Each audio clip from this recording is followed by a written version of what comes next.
Very happy to be here. Thank you, everybody, for taking your time with us.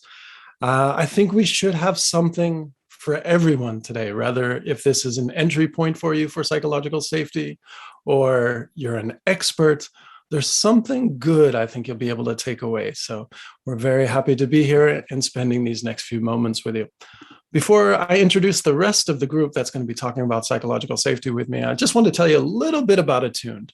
So we are software focused on intrinsic motivation, and really we want to make work more meaningful for everybody.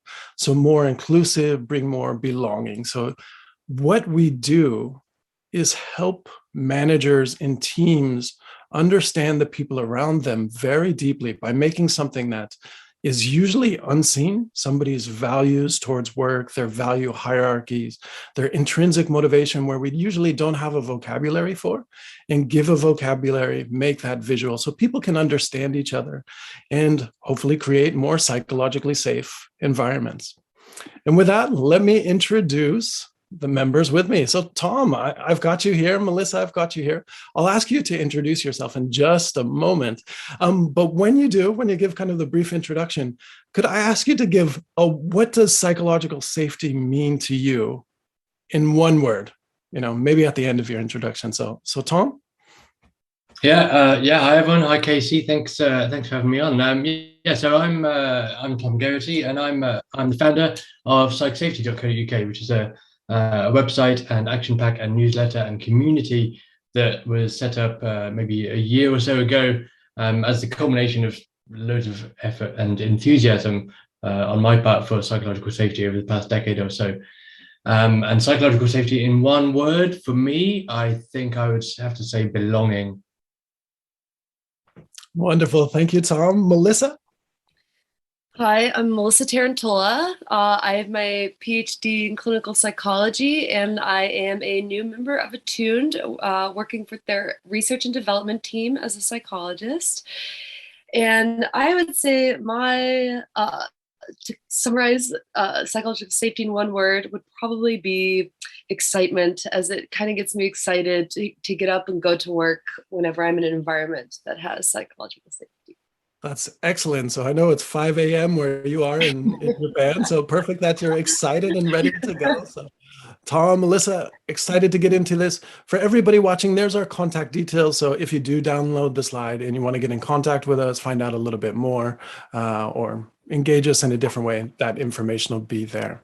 All right. So let's start from the top. So what is psychological safety, Tom? Can you set us like a grounding? Yeah. So the term itself, we believe the term itself was first coined in around the 60s by a team called Shine and Bennis, and then again by Kahn later on. But if you like, the foundational research, the core of the research, the canonical stuff, was by Amy Edmondson in the late 90s, and she was studying clinical teams, healthcare teams. And what she was studying was the difference. Well, she was studying high performing and low performing teams and trying to work out what the difference was, why they were high performing and low performing. And so high performing teams were ones where more people survived, and low performing teams were where more people died. So you can see the outcomes really clear. What she found was that the high performing teams were making more mistakes, and the low performing teams were making fewer mistakes, and that doesn't make sense. So, in fact, I believe she thought the data was the wrong way around initially, and did a bit more research. And what she found was that the high-performing teams were admitting more mistakes, and the low-performing teams were hiding theirs. And of course, what that resulted in was the same mistakes for the low-performing teams, the same mistakes being made over and over again, because they weren't getting surfaced, and the high-performing teams were able to constantly improve and address any issues. And so she came up with this term, the term that psychological safety is a belief that one will not be punished or humiliated for speaking up with ideas, questions, concerns, or mistakes. And it was the key to those high-performing teams. Awesome. And I think as far as terms go, it's one of those that, are easy to understand in the words of psychological safety. And Melissa, like, what is the value? Yeah, so as you might have gotten a little foreshadowing from Tom's answer, the value of psychological safety is really just allowing workers to stop focusing on self-protection and blame and really start focusing on achieving shared goals. And research has really backed up this notion and found psychological safety to be somewhat of a buffet of benefits. Just to give a few examples, we found psychological safety being related to enhanced performance, creativity and innovation, improved communication in the form of more knowledge sharing, error reporting, and feedback giving. And also, we found increased levels of engagement and organizational commitment, just to name a few. So it's in terms of the relationship, it's not only relationship, it's causation as well, not just the correlation in a lot of these benefits, correct? Yeah, when you start putting psychological safety measures in place, you start seeing those kind of outcomes arising as a result. So people are drawing a causal link, yeah, between the two things. Awesome. So where do we need it? So in the kind of knowledge industry that most of the people I'm sure watching this presentation today work in. So knowledge industry and tech industry and those kind of places are different than, for example, like an assembly line where, the goal is really to do one thing accurately and with as much speed as possible. In the knowledge industry, like what makes a successful worker is much more nebulous. And sometimes it's things that nobody's ever thought of that end up being the biggest money makers for the company. So in order for those things to really be able to come out, or for people to, share their out of the idea boxes or out of the box ideas, they really have to feel comfortable. Like they're not going to be ridiculed for sharing their ideas or pointing things out. Awesome. And Tom, how does this look like in kind of the real world and corporate? Like, what's the bad? What's the good? Great question. So, I often talk about, and we often talk about in psychological safety, in the domain of psychological safety, we often talk about the disasters, the things that go wrong when there's a lack of psychological safety. And it's almost kind of more difficult sometimes to point at the real successes where there's been a great deal of psychological safety. And this is a great example. This is Paul O'Neill, who became the CEO of Alcoa in 1987. Now, when he became the CEO, Alcoa is a sort of aluminium manufacturing, quite a dangerous operation. There's lots of hands-on, there's big machinery and stuff like that. And there were accidents, but Alcoa was no more unsafe than other firms, and it was financially doing really well. He came into a pretty well-functioning organization. He said to all his shareholders when he joined as CEO that he was going to focus on safety, physical, like health and safety, and not finances. And he was pretty much laughed out of the room. There were requests for him to be sacked. The New York Times ran pieces slating him and really cutting into him. But what he did over the next decade or so that he was there was instill organizational-wide psychological safety. And although he never used the term, but what he wanted was for everyone to be involved and raise their hand to raise concerns about problems, issues, process problems, and ideas for improvement, ideas that weren't just about improvement for safety, but improvement of efficiency, velocity, flow, engagement, more enjoyment at work, ways to make the company more profitable.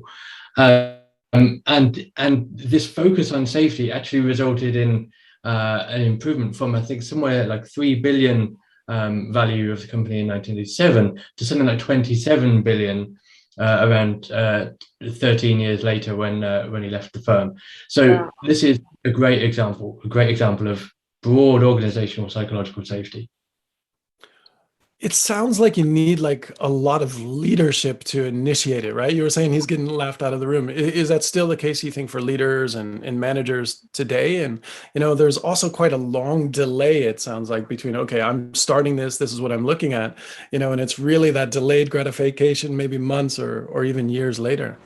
Oh, it requires incredibly strong leadership and incredibly bold and courageous leadership, because in order to model the kind of behaviors that you want for psychological safety to manifest, and indeed the behaviors that psychological safety enables, things like admitting mistakes, suggesting ideas that may be bad ideas, or it might get laughed out of the room.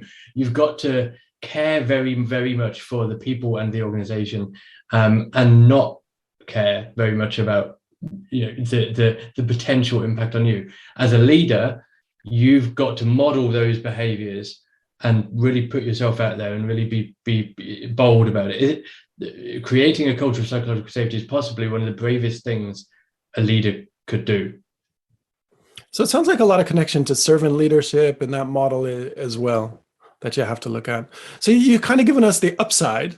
What are the downsides? Like, okay, if psychological safety is very low, like what could happen? What are some of the...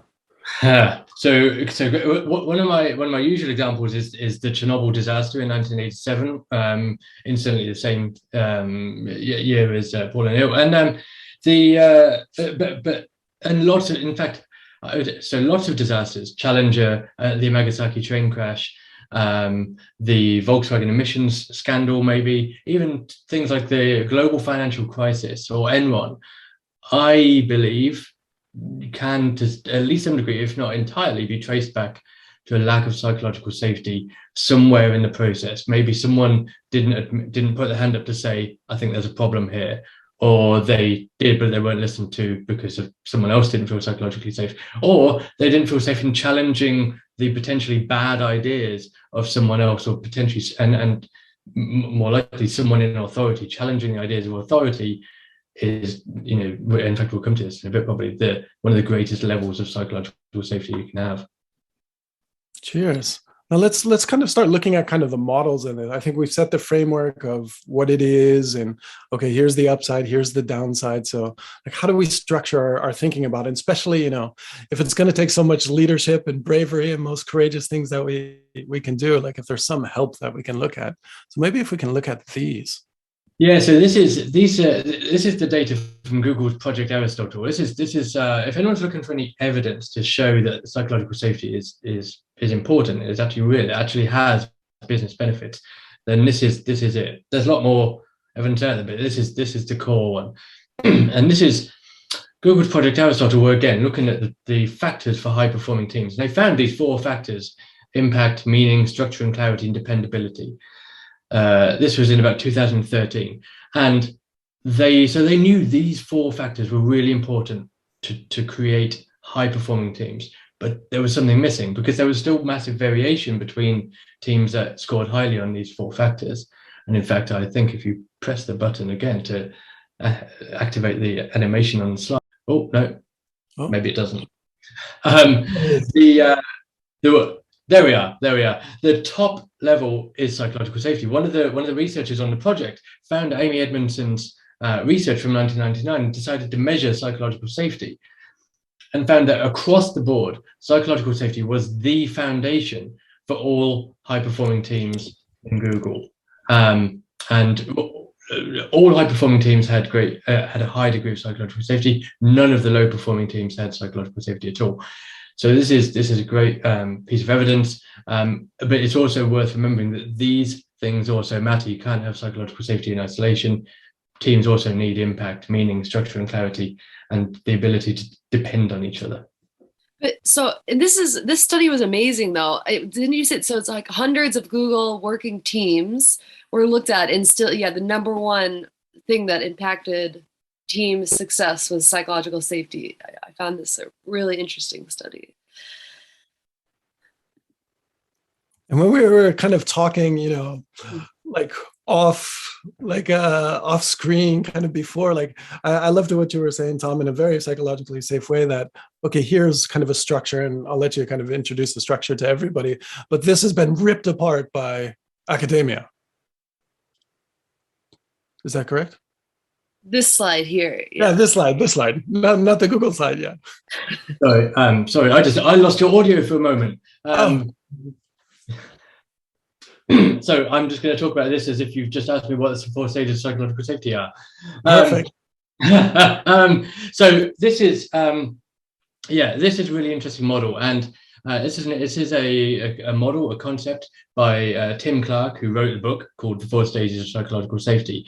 Now, this model has actually been pretty much ripped to shreds by the academic world, but It is, and as all models are, all models are wrong, but some are useful. And this is a really useful model because it helps us remember, it helps us frame how psychological safety is not a binary on off, you've got it or you haven't kind of thing. It exists in a spectrum, a myriad of different ways, and you can have a small amount of psychological safety, and this is represented by Tim Clark's first stage, member safety. It means you're simply safe to be in the room. You're safe to be a member of a team. Just be there. And with a higher degree of psychological safety, you move into this learner zone where you're able to put your hand up and say, "I need some help. I don't understand this, or can someone explain this to me?" And that's where you're able to admit that maybe you don't know everything.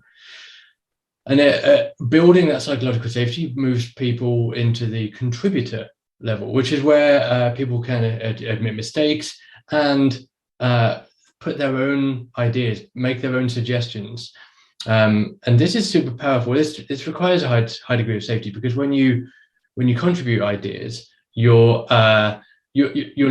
putting part of yourself out there and sort of exposing yourself and your ideas for rejection or critique.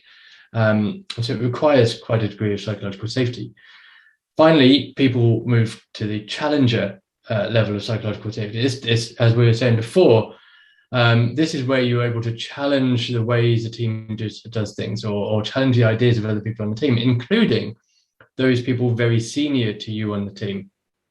And so that requires a great deal of psychological safety. So it's worth noting, you don't necessarily go through these 4 stages in a kind of linear way, and you can go through these things in these stages in different contexts at different times of day with different people on the team. Someone else might enter the room and the whole level of psychological safety decreases. So, but they're useful stages to remember and sort of think about, where am I? Where are these people? Are they a contributor, learner, member? And how does that work? It's a useful model. And it sounds like maybe, the third and fourth stage are quite delicate. So like, when somebody's just becoming a contributor, maybe they're a little bit shy, or, they have an imposter syndrome, like many of us do, kind of going through life type of thing. And it's like a turtle just sticking its head out. And, maybe those first couple of times before it becomes like a habit can be very fragile. And otherwise, the head's always just jerking back in and they're not really contributing. Yeah, it's the teams that, so high degree of psychological safety it's difficult to maintain. It's really difficult to maintain. In fact, we're going to come to an exercise on this thing soon where we'll see we'll sort of have a visual representation of how that is. But yeah, it's the further along these stages you go, the harder it is to build. It's a fragile, tenuous, ambiguous thing. And like on the challenger side, as a leader, that also sounds like another kind of fragile or kind of maybe difficult behavior to shift into. Like, you have the radical candor model where, okay, if that's it, then everybody can kind of say whatever they want to each other type of thing. But I think for, a lot of us, and especially if we've grown up in the Midwest or something, you don't want to challenge, you don't want to be too aggressive and kind of put it out there type of thing like that. And if somebody kind of comes back at you and you're in kind of a position of leader, and maybe with different cultures involved, like you feel like you have to bite your tongue and just hold it, or are there any kind of quick tips? And I think this is really interesting, and exactly like you say, particularly with higher degrees of psychological safety, different cultures, different languages, but certainly different cultures really build and manifest this in different ways. In the UK where I am, we are irredeemably, excessively, we almost weaponize politeness. We would really struggle with high degrees of this. And many leaders in the UK would struggle, to build this challenger safety, to enable and make people feel safe to challenge you as a leader would be hard work for yourself. But like, as you suggest, Casey, in other cultures that might come really naturally. So when you've got a mix of cultures, that can be quite an interesting dynamic as well. But also, I'd say, the kind of things that people are challenging and what they're saying in those challenging moments in a psychologically safe environment, it's not going to be, it's going to be something that's done with good intentions, that's hopefully helpful.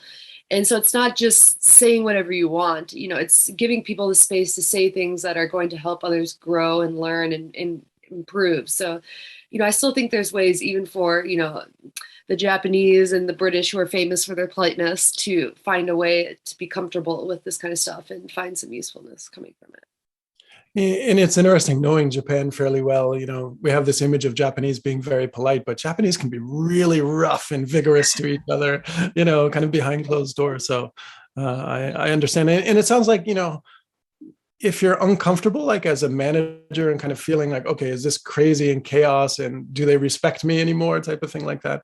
It's just imagining that people are coming with good intention, even if it comes off a little bit harsh, it's not the cleanest, most well-phrased statement, type of thing like that. Sounds like that's key to it as well, like being on the leadership or the managerial side.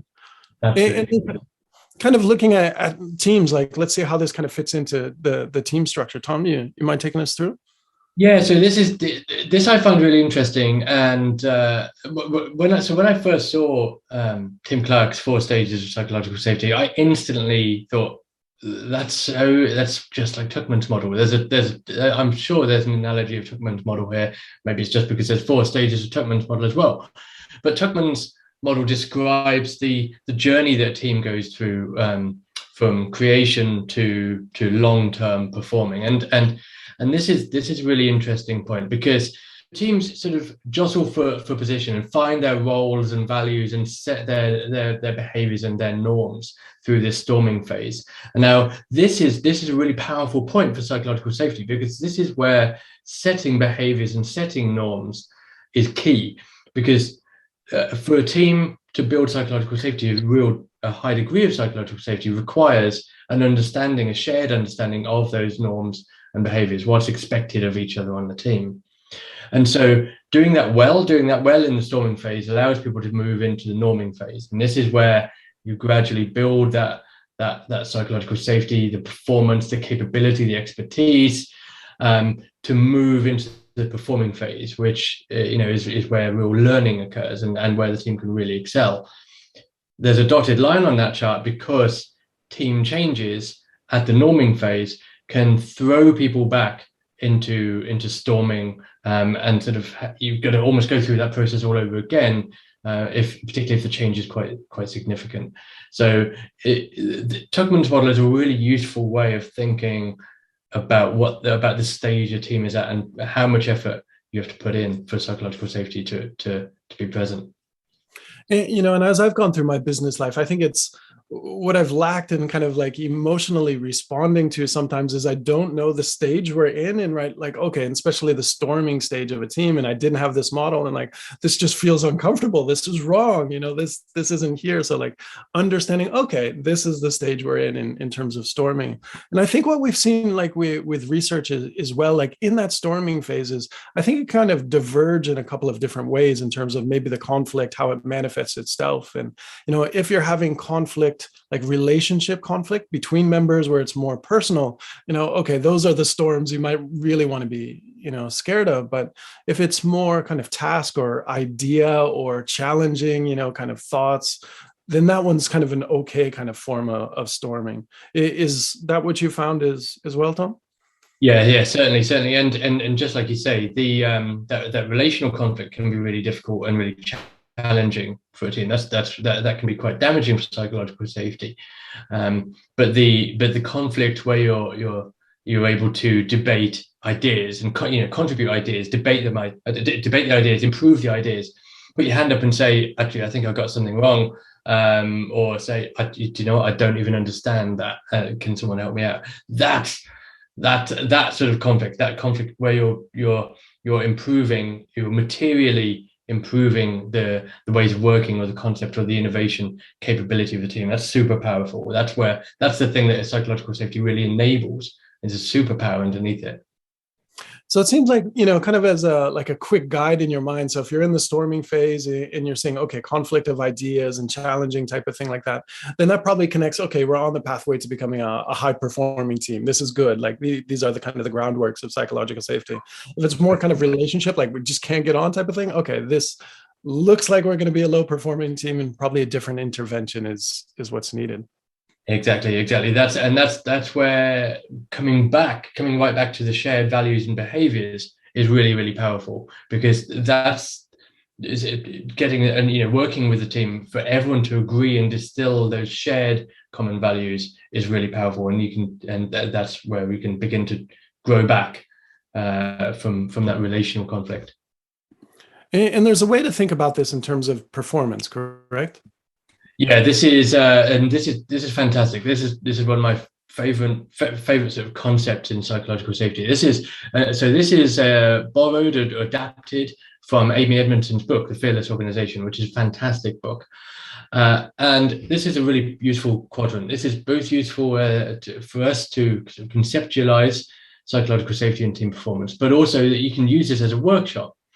So if you imagine psychological safety increases on the vertical axis there, and this drive and accountability, the desire, the need to get stuff done on that x-axis, the horizontal axis there. So and so we have this matrix, and so with low psychological safety, low drive and accountability, we teams or individuals are in this apathy zone. We don't really care about the performance of the team. We don't care about the result. We've got no need to care about getting stuff done, but neither have we got any safety to put a hand up and say, do you know what, I think there's something wrong, or I've got an idea for improvement.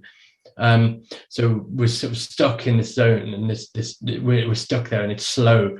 If we increase psychological safety, however, but we retain that same low level of drive and accountability, we move into this comfort zone where it's easy. It's we feel safe. We feel belonging, and this can be a really nice place to be. But we're not high performing yet, because we've got no need, no desire to really achieve results.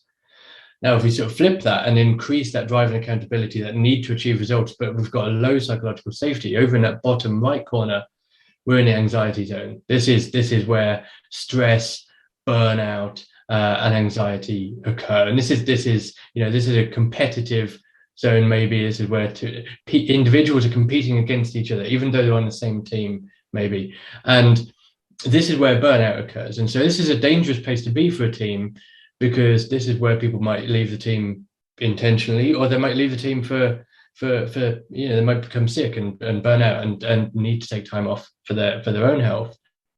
So this is a dangerous place to be. We want to avoid this zone. What we want to get to is this performance zone, where we've got high drive, high accountability. We want to achieve results. We're keen, we're excited, and we've got this high psychological safety. So we can admit to each other when we're struggling, when we need help, when we've got a new idea, admit our mistakes and improve from them. Now, one of the powerful things about this quadrant is that it's also, you can imagine this is like snakes and ladders, the game Snakes and Ladders. It's hard to move up. It takes effort and courage and time to move up, but it's very easy to fall back down and lose psychological safety and fall back down into these bottom two quarters. Now, bearing that in mind, it can be wise to try and move a team over into this comfort zone before going into performance. Because if we move into the comfort zone and we make a mistake and we stumble and fall and get up again, we've lost some psychological safety there through a bad leadership decision or mistake, or even just a poor choice of word. Now, but if we do that, we're just into the apathy zone. We can move back up. We can move over into performance zone without hitting that anxiety burnout sort of phase. And this is also a great workshop to do with your team. You can draw this on the wall on a whiteboard, or do an online interactive thing with various online tools, and ask members of the team to place stickies or draw on the chart where they are, where they used to be a year ago, maybe. Just start it with somewhere safe where they used to be. Then put a sticky or draw where they are now. And that might be, they might have gone from the apathy zone into the comfort zone, or they used to be in anxiety. And then ask people to draw where they want to be in the future. And you can also play with this with writing stickies about what it might feel like to be in each of these zones. And that can be a really powerful exercise too. Once you've done that, then you've got a shared agreement with the team about where you want to get to. You don't necessarily know how you're going to do it yet, but you've agreed with each other that you've got this desire to move into that performance zone, and then you can all work on it together. Super powerful exercise. Yeah, I like that, and every time we've talked, Tom, like you've got those sticky notes right on your side. It's colorful. So there's color, there's joy just coming out of the side of that as well. And, I thought the example of snakes and ladders, I haven't really ever heard it, kind of in a business concept, like throwing it out there. But I thought it was really applicable here because especially, like as a manager on a journey through this, you're probably putting a lot of effort. You're trying really, really hard to kind of go through these stages and do this and build this. You're holding back some emotions, you're trying to do different behaviors which are always comfortable, and then all of a sudden you make a mistake. And if you can remember that feeling as like a 4 or 5 year old, like you're right at the top and that big long ladder on the end of the board and you go sliding down, and you've got those emotions. So I think that was great for doing it. So we're starting to hear kind of about the footing. Melissa, can you kind of give some more like signposts to know if psychological safety is taking hold? Yeah. So we've been talking about it in this kind of abstract way, what it is, what are its benefits, what's important. But I kind of wanted to say like, so how do you know when it's working? Like, what does it actually look like when it's in action? And so some examples, managers can expect to see more people asking for help, sharing their knowledge with each other, and actually giving that help back to each other, admitting to mistakes, reporting errors, raising concerns, even getting into maybe productive disagreements. That might feel a little bit uncomfortable at first. Suddenly now people are, calling each other out, but, hopefully it's in a productive way. Making suggestions for improvements, sharing of creative or unusual idea, really saying something, out of the box suggestion for how to improve work or maybe for a product or service. And then also, I wanted to highlight, scores on measures of psychological safety. So I really suggest a good way is to use some kind of objective measure where you're asking people questions, the same set of questions, and that can really kind of give you an objective sense of, as a manager, is what you're doing working? Like, are you actually improving psychological safety? For the higher ups, you could also use that just to see like, which teams are doing well, which ones might be falling behind and needing a little more intervention to help them get to that psychologically safe place. It could also do well to highlight, which of your managers are rock stars and doing really well. And maybe you can, kind of pull them out to do some psychological safety training. So I really think, keeping kind of an eye out for this like anecdotal evidence of, these kind of behaviors, and then also combining that with like actual kind of objective measure of psychological safety are two ways that you can really see these things working and see how it's going. Fantastic. I think a perfect segue for Tom to really kind of talk about some of those objective measures, right? Yeah, definitely. And in fact, they they're on screen. Yeah, so measuring psychological safety is a really interesting thing to do. It's and so that quadrant that we showed a few slides ago, that's a really effective way to measure with any team, but particularly short-lived teams. Now, this is a really effective thing to do with long-lived teams. And the point is that it's only really long-lived teams that have had the time to build up some of these practices and behaviors, whereas a short-lived team might not have had time to be able to even know if they can answer these questions properly. But measuring psychological safety is super powerful for 4 reasons. So we're not going to go into every single one of these statements and analyze what they mean, because that could take us half an hour. It'd be really interesting, but it would take a long time. But yeah, so the way to do it is to adapt these questions, have a look at these questions and adapt these questions to the context. Now, maybe your teams maybe they speak a different language, or simply some of the terms on here maybe don't fit the context of the team. Maybe it's a manufacturing team or a healthcare team, and they might want slightly different language to suit their context better. But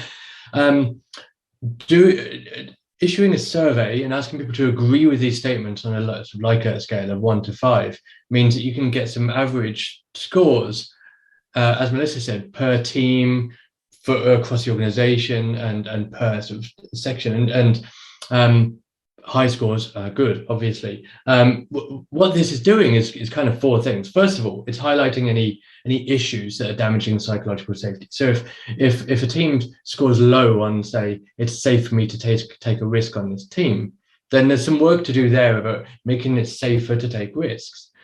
It's also educating people about psychological safety, because it's still quite a new concept, and many of us haven't come across it before.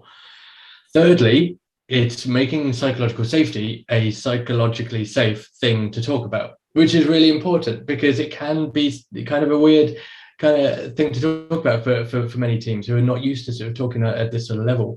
And fourth, most important of all, it's actually encouraging these behaviors that build psychological safety. So when reading these statements, it's reinforcing the notion that, for example, if I make a mistake on this team, it's never held against me. So by reading this, by working through these statements, we're encouraging those behaviors, and that's the most important thing overall. After all, like, measuring is important, but being psychologically safe is even more important. I like that, bringing it meta, that you have to be psychologically safe to talk about psychologically safe. Psychological safety is wonderful. So, so maybe for some of the more kind of switched on and astute viewers of this webinar, it's like, okay, didn't Attuned at the top say they're focused on intrinsic motivation? Like, what is the connection, here with psychological safety? Yeah, so that's what we wanted to point out. One more big benefit of psychological safety, and that is its effect on intrinsic motivation. So for those of you not familiar with intrinsic motivation, it's essentially, I describe it as the highest quality form of motivation, or the Cadillac of motivation. And it's associated with really just a myriad of benefits, both for the company's bottom line and for employees' well-being. Essentially, whenever employees are intrinsically motivated for work, they're working harder, they're more creative, they're more committed to the company and to the company's mission. They report work as being less stressful and draining, and they report work as being more meaningful, just to name a few things. And so very recently, researchers have begun to look at the connection between psychological safety and intrinsic motivation. And the evidence is relatively new, but still, so far, it's looking great, and we're really finding that psychological safety interventions aimed at creating psychological safety also create more intrinsic motivation. So, and basically, the takeaway message from this is, if you're going to be thinking about using psychological safety interventions and trying to focus on that, it looks like you're also going to get the added benefit of increasing your employees' intrinsic motivation. So it's kind of two birds with one stone situation there. Which is wonderful, because this is what we're actually doing as a business. So it sounds like, we're on the right research path, and it's not just kind of like a qualitative kind of case studies that we're getting with our customers, but, here with Attune, like, we are making that intrinsic motivation more visible, right? So you can see it on the screen, you can kind of see the gaps and the similarities and play within visualize the team culture. And that's all, fun. And I think the journey with Attuned and how this connects to psychological safety is we start with that self-awareness, right? Knowing a little bit more about, ourselves, and being able to articulate, okay, that's why I was uncomfortable, because my value hierarchy didn't fit with that job, or didn't fit with that manager, or didn't fit with that kind of environment type of thing. But where we start to get really powerful with Attune is, I think, that mutual awareness. Like, people are different. And, what we've found in our data, it's a 1 in a million chance that people have the exact same motivation profile, and this is why I believe, like, management is art, and it's really difficult. And okay, how do I deal with somebody with a different value set? And when somebody has completely opposite values towards work, and their drives and their motivations, and when pushed against the wall, what they're going to choose is different. that's kind of hard to deal with. So like having a visual kind of awareness, giving a common language, some question to ask. So this is where Attune helps. So you can visualize this, you build that mutual awareness. But it's not only that mutual awareness, ultimately you have to drive behaviors. And I think what we've talked about a lot through here, and that's where Attune's coming in, both through professional services and through nudges and reports in the system, say, okay, you've got the mutual awareness. Maybe it doesn't stick in every day. We're busy. We have to hit our KPIs. We have to get these outputs, but we still need to change the behavior. So those just kind of little nudges kind of coming through to generally kind of go on this. And then what you're working on now, Melissa, I think is super exciting. We're going to have a way to measure this, so we will be able to measure some progress to have to do this. And as we talked about at the top, like these changes take time, like to actually kind of see the results of all of this effort to change my behavior and change behavior. It's rough, as individuals to do that. So, if managers who are busy and have all these kind of metrics that they have to deliver, here's the way I can track the progress along that. So that's how Attune kind of fits in all this. Now, kind of going through this, I've got some of my questions. So I kind of wanted to be a little bit selfish, and I have two like experts that I can just ping on this. So, one thing that's I sit in has been kind of shifting in my mind is, where does psychological safety sit with dealing with low performance? And, kind of take this to more like a phrase that you hear some people use is like, okay, I have B players in the team, right? And I need to upgrade the team. I need more A players, type of thing like that. So can these concepts like, okay, the team level is not high enough and I need stronger people sit together, does that fit with psychological safety, or is it? Yeah, so this is one of those it's one of those simple questions with a really complex answer, or maybe no answer. But I think this does have echoes going back to Google's Project Aristotle. There's what they found was that the individual performance of team members was not correlated with team performance, and in fact, what they found, what was suggested by the data even more, was that the presence of a the presence of a sort of rock star on the team, the presence of some sort of really high performing individual on the team, instead of raising the team towards them, it actually lowered the overall performance of the team through myriad different effects and interactions and dynamics. But so there's an interesting point here that it's, we as managers and leaders, we might have a gut feeling that if we just go out and find some sort of superstar and plonk them into the team, then the team's going to get better. But actually, that could be, it may not work at all. It may be quite damaging. It may have the reverse effect. So I think that's a really important, really interesting aspect to think about with performers, this A/B kind of concept. Yeah, I don't like the words A/B, just to be clear, but I think a lot of yeah. Shorthand, like I think it's a lot of contextual and stuff. But thanks, Tom. And Melissa, I've got another one for you, and it's also ranked like a burning #1 question here on the slides. Like, critical feedback in public, like where does this go? I know we talked about like saying things directly type of thing and kind of being critical. Like, is there a line like, okay, if we have a team of 3 people, but how about 2 teams being together? Or, if there's 10, 15, like, where is it safe to be direct and say, no, that's not correct, or be strong? Or how does this all connect? And also just being nice as well. Yeah. So I think again, one of the main points, that is made in the literature is that psychological safety is not the same thing as being nice. And really, actually, one of the biggest goals of psychological safety is to get people to start giving each other critical feedback. So, but again, yeah, there's a kind of a right and a wrong way to do it. You still want to maintain that psychological safety when you're giving the feedback. So I really, 2 things to keep in mind is, are you giving this feedback with empathy? And usually what that means is the reason you're giving the feedback is to help the person, not to tear them down or make them look dumb. So that usually involves, the criticism you're giving is about the person's work or maybe something about their ideas, but not about the person themselves. So yeah, as long as you're kind of sticking to that, you're focusing on the work, their ideas, and not the person, then you should probably be pretty safe. I also like to encourage people to consider who is this criticism benefiting? Is this something that only the person on the receiving end is going to, benefit from hearing, or is this something that the entire team can learn from hearing this criticism? Because if it's really only the one person and nobody on the team is going to get any benefit from hearing this, then I would say probably wait till you can talk to that person in private. But if this is if this feedback about the person's idea would help something everybody can learn from, then I would encourage saying, being comfortable with saying that in public, as it can be a learning experience.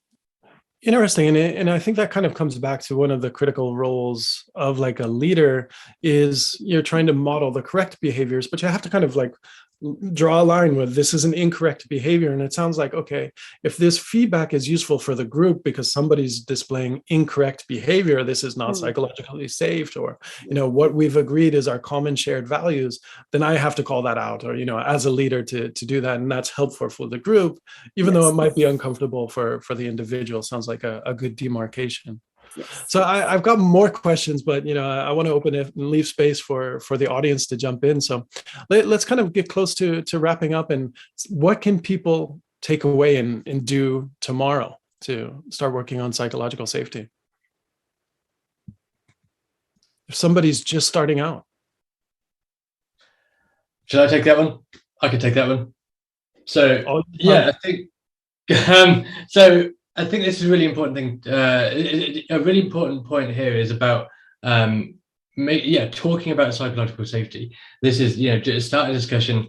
In fact we said this before. Make psychological safety a safe thing to talk about. Make it a normal thing to talk about. Make it a well understood safe thing to talk about for everyone, that everyone understands, everyone wants, and everyone's like, it's everyone's responsibility to build. And you're only going to do that by having those, by bringing it out into the open and talking about it. Yeah. Excellent. And if you're looking for a silver or gold medal, you're a little bit further down the line. The modeling the kind of behavior that you want, we kind of talked about this as well. The being able to admit mistakes and contribute ideas and change the way you do things, and admit that you were wrong in the past. It's a super powerful thing to do. And so as particularly as a leader, it's really powerful to model that behavior. So one of the most powerful things a leader can do is go out and admit mistakes and say, I did this wrong, I did that wrong, or apologize for something. But show that vulnerability, show that it's safe to admit mistakes and try new things. Frame everything as an experiment. Make it safe to try something new, because if it's an experiment, the outcome of the thing is learning for next time. It's not actually doing the thing. So, and I think that's the kind of, to me, that's the kind of gold point, where everything in an organization, everything we do is all an experiment, and everything is based around learning how to do it better next time, and learning how to work better with each other, learning how to improve ourselves, learning what makes us happy, learning what gives us meaning. And if everything we do is around learning, we can never fail, because we'll always be learning. And I would add to that too, other behaviors to model would be like not getting angry at somebody when they bring a mistake to you or point something out. Also, like as a leader, making sure that everybody at the table has space to talk during a meeting, being really purposeful in that. And then if we're talking about going for gold, I really think, once, kind of takes baby steps at first to kind of get the psychological safety going, getting people feel comfortable and start talking about things. But once, people start wetting their feet and, testing the waters and that kind of stuff, then it's a really good idea to kind of design structure specifically for input. For example, you could do like once monthly meetings where all employees meet, even though those that are like the lowest on the totem pole, to come and discuss things that they're seeing that could be changed or improved. You could have meetings after, if there is a failure, you could have cross-disciplinary teams meet after that failure to discuss just objectively what went wrong. There's like blameless reporting systems that you could do, where you can have mistakes kind of put into like a box, and then everybody discuss them in a group without really knowing the source, no finger pointing, or even Google, for example, has this G2G, which is basically like this peer learning system where employees volunteer to be matched in pairs, where both employees take both the leading and the teaching roles. And this can really help to reduce, the barrier to asking for help, and then also kind of reduce hierarchy, which can contribute to help improve psychological safety. Excellent. Thanks, Melissa. Thank you, Tom. And we'll leave everybody with a couple of resources that you can do. So if you're interested to go on the journey with your organization or with your team, you can start with self-awareness and mutual awareness, and then start to get those nudges and communication tips from Attuned. We'll be happy to support you. Feel free to reach out if you want help through a free trial. And at the top of the resources is, all the compilation and everything, and a newsletter. Please sign up for Tom's newsletter. It's excellent, weekly.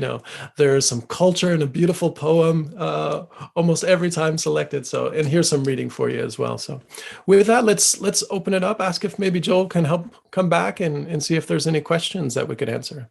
Yes, indeed, Casey. We've got a few. The first one, what was the book referenced at the onset of the performance quadrant? I think that slide where I think it might have been Tom who was discussing that. Yeah, that's Amy Edmondson's The Fearless Organization, and pretty much the canon of psychological safety literature. Great. Thank you so much. Okay, the next one, would you recommend using the 10 questions from Is Your Team Psychologically Safe as a starting point in an organization where this has never been addressed, or is that too much too soon?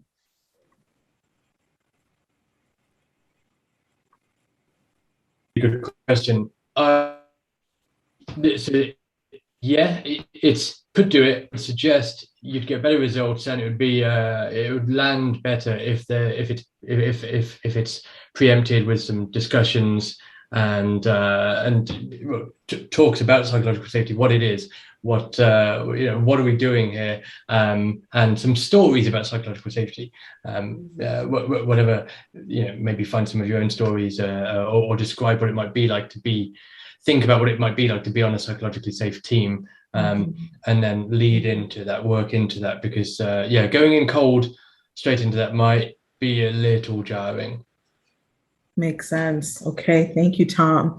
And another, with applying and developing psychological safety into a new hire onboarding program, would you say there are any critical steps or actions that should be taken?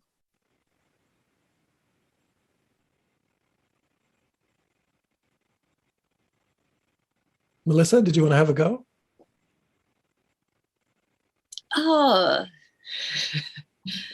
So it sounds like probably if we break it up, I think there's the individual behaviors and setting the context for what it is. And this is what we expect, right? In onboarding, a lot of it's about expectations, and you have a relatively short period of time where I think people are willing to acclimatize themselves and change their pre-existing behaviors to meet the new organization. So when somebody's coming in, they want to conform to the team and conform to the new standards. And I don't know, is it 1 month or is it 3 months? There's probably individual things that are going on there. So I think really making explicit about here are the behaviors that we're going to be asking for, right? And here's, me as a manager, and just probably making yourself vulnerable, like I will be making mistakes, and please feel free to call me out type of thing. And maybe what we were talking about, that public feedback, like these are the behaviors you expect. And usually if you do something wrong or your performance isn't great, I'll tell you in our next one-on-one. But, if you're doing a behavior that doesn't fit with our values, I'm going to call you out, or somebody on the team is going to call you out, and you got to be tough and you got to take it if you want to kind of stick around here. And then maybe just talking about some of those structures that hopefully the company has in place that are there. So, it sounds like the behaviors are one-to-one, and this is where we have to change as managers and leaders, but it's that structures where we can really kind of scale it through those. So probably giving people a grounding of what are those structures there. Anything you would add to that, maybe, Melissa?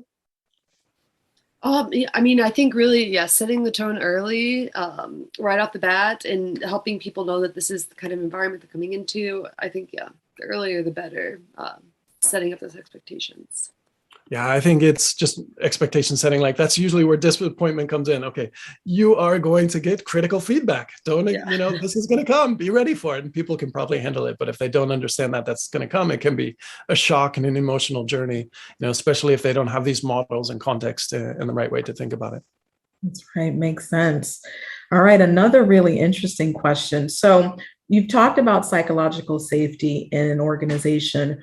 Would the level of that psychological safety be different for individual team members? And what if there are different levels? How should that be managed?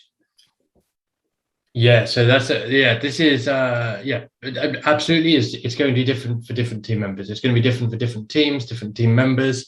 It's going to be different for different team members at different times of the day and in different contexts and in under different challenges, and it will be dependent upon what the morning they had at home or what is going on at home and everything else. So it will fluctuate a lot, and it will change a lot, and it's expected to change a lot. One of the powerful things about the survey, in fact, is that not only does it give you an average of an average score on this team for is it safe to take a risk, but you can also see the teams and the parts of the organization where there's a higher standard deviation, there's a wider range of responses, and so that indicates that maybe there's something going on in that team because some people feel really safe and some people don't. Now, it's also should be fairly obvious, but you can't just run that survey once and expect to get a good idea of what's going on in the organization. This needs to be a fairly frequent